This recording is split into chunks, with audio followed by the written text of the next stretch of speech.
Mes chers amis, je vous salue. Je suis ici au bord du fleuve Niger qui coule dans la région de Bamako et j'ai passé une partie de cette matinée à observer la vie des ouvriers et des paysans autour de ce fleuve. Regardez, autour de ce fleuve, il y a des petits jardins sur lesquels des femmes et des familles entières cultivent des salades, des légumes de toutes sortes qui leur permettent de se nourrir par elles-mêmes, ces familles-là.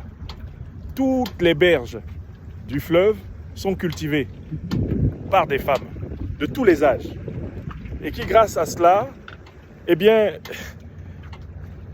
pourvoient à l'autosuffisance alimentaire du peuple malien. Et du coup, ça nous amène à nous poser une question. Voyez ces Maliennes et ces Maliens qui vivent en cultivant leur propre terre, qui vivent en nourrissant leur famille au quotidien de la transformation de la terre. Alors, on a ici, au bord du fleuve Niger, envie de poser une question au monde entier.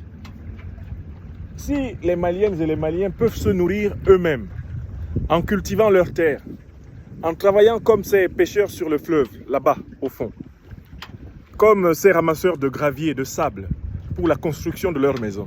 Si les Maliens peuvent se nourrir par leurs propres efforts, au quotidien, day by day, ici au Mali, dites-moi, au nom de quoi des gens qui sont assis à Washington, des gens qui sont assis à Paris, des gens qui sont assis à New York, à Berlin, au nom de quoi ils décideraient pour nous en Afrique?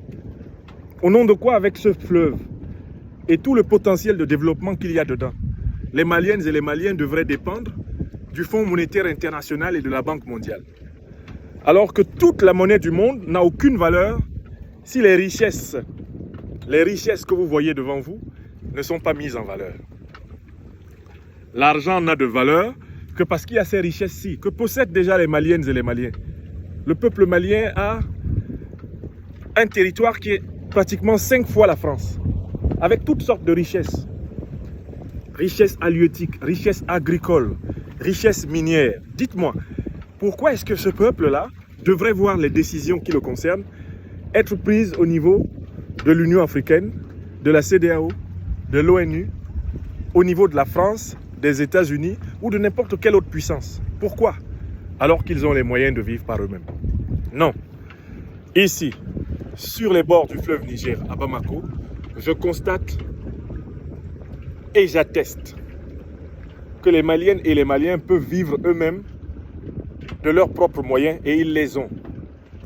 Les paysannes que j'ai rencontrées tout à l'heure et qui cultivent leurs salades, leurs feuilles de légumes, etc., n'ont pas besoin du FMI, n'ont pas besoin de la Banque mondiale pour vivre. Elles ont besoin de la paix, de la sécurité et du respect de leurs droits pour vivre. Le peuple malien n'a pas besoin d'être endetté pour vivre. Il a simplement besoin d'être en paix, en sécurité et dans un état de droit qui respecte la tradition immémoriale de ce peuple. La tradition immémoriale de ce peuple. Voilà, nous sommes le mercredi 9 février 2022 sur les bords du fleuve Niger à Bamako. Merci.